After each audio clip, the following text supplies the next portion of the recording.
Welcome back to Dolor Factor Live here on DBS. This is your last chance to win some music CDs. We've asked the questions, you know exactly how to respond to them. Now, just before the break, we were talking about St Lucia sound. Has St Lucia got a music sound? And I was inquiring during the break, what about, I know many years ago, we could say that we did have a sound. We had a traditional sound. We had the La Rose sound. We had the kind of Creole sound. And sometimes we would have maybe the soca sound, the calypso. I think Calypso. The calypso, more calypso more than anything else. Yeah. What would you say the sound is now? Is there a I know you said earlier earlier on that there was a combination of things. How do you think that has developed? Why has that developed from just the few to many? Do you think perhaps we should maybe specialize in something like the Jamaicans specialize in reggae, so to speak, or they used to? Now it's branching out, but they do everything now, don't they? I think it's just I think you can look at it two ways. I mean, you know, we will always have our cultural traditional sound, our folk music. Calypso music is folk music. Our calypso music is relevant to St Lucia. Trinidadians' calypso music is relevant to Trinidad, and that's how it goes. And that will be our sound in terms of the traditional music. I think the world has become so global now and so easy to access, you know, because of the internet for various things. That music is the same way. You know, you write music based on your influences of what you hear in the clubs, whatever you might be listening to, and that could be anything from the Caribbean or North America over in Europe or whatever you really like to listen to. So when you write music, you don't necessarily write music with a view to be, okay, what is St Lucian? You know, I think your own way of being, your own culture, what you bring it out in your music, in your lyrics. That's what makes it St Lucian. But I think beats and fields of music are international, really. Okay, I'm asking the question directly to you, but I think you can generalize in this question. What is the life of an artist or musician in St Lucia? I mean, you live the life. What is it like for you because you're a very creative person? So, you know, is that a hindrance? Is that a talent? And how do you start creating something that ultimately you want to give to the public so that they would appreciate it and buy it, because you have to make a living? Yeah, well, it's got its good moments and it's got its hard moments, you know. I think you know, you get into whatever you aspire to, you know. You get up in the morning and you've got to think as well, being a musician, and you've got to think from a business point of view as well, and how you're going to write music that you can sell and relate it back to your image and what you believe in, and put it out like that, really. You know, I'd like the viewers to see a little bit of Rob in action. I'm sure most people have, but for those who perhaps don't take the trips out to watch him and you've heard him, we want you to have an opportunity to hear and watch Rob in action.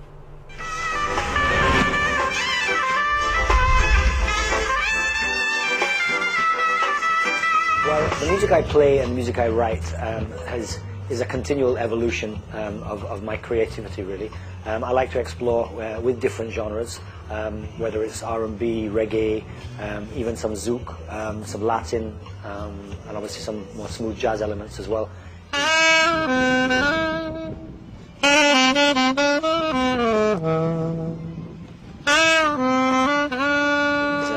I get inspired by my fans and followers for wanting more of me, more music. When is the next album coming out? And I think from an artist perspective, a musician, you always want to create more. You know, you want to come up with new ideas and, you know, new projects and new angles on your music and explore different ideas. And time we all remembered where we came from. The same Almighty God.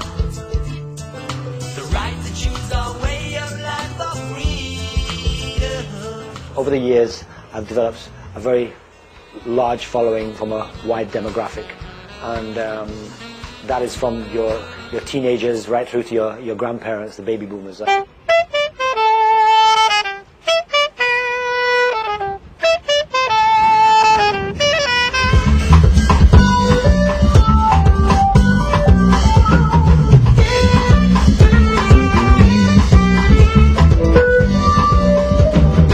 I've done personally has always been a step up to something else bigger, And I think in anything you do in life, that's how it should be. And I think looking back at my own career and how that has impacted, and also being involved in the music industry here, the music industry has definitely grown. The quality of music that's being produced here in St Lucia is definitely on par with anything internationally. A little bit about the album. Well, it's been my labor of love for the last 3 years or so now, and I finally finished it this year.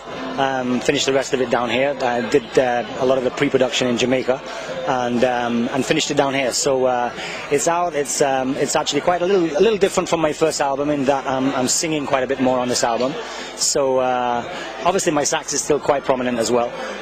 But yeah, I'm singing quite a bit more. I'm enjoying this side of my artistry quite a bit, and you know, I hope everybody likes it. You know?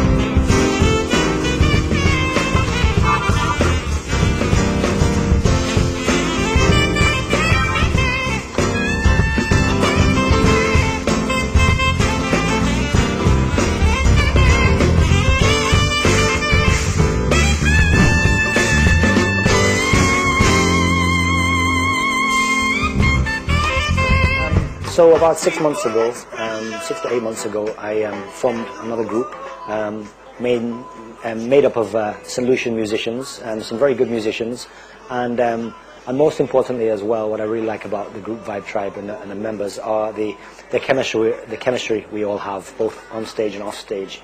And the Vibe Tribe also for me is our tribe, of people, our followers, our fans, the people that come out to see us. We're all part of the same tribe, the same following. So that's really where the Vibe Tribe stems from.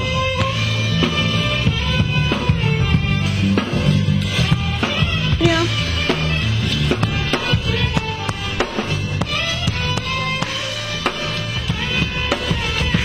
And I really feel confident that I've got a lot of...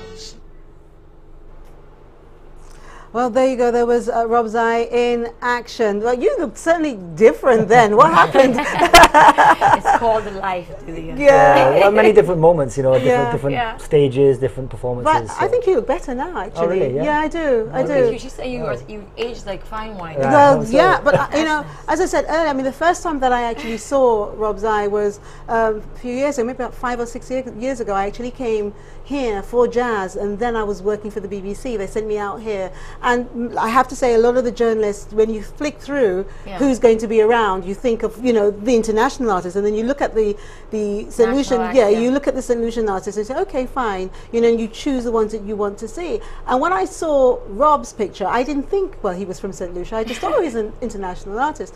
Then when I saw you actually on the beach, and I heard him before I saw him. Oh, okay. And so because I heard, I was like, wow, who is playing that sax, you know? You know, and a group of us just kind of ran to the beach and just stood there. Well, he's from St Lucia? Yep. He plays like that? Where else does he play? And that's when we kind of looked into who you are and what you did. Now, for the benefit of some of the people who are watching us, tell us some of the people that you've actually worked with. Well, I've over my career span, I've had the opportunity of working with a lot of people.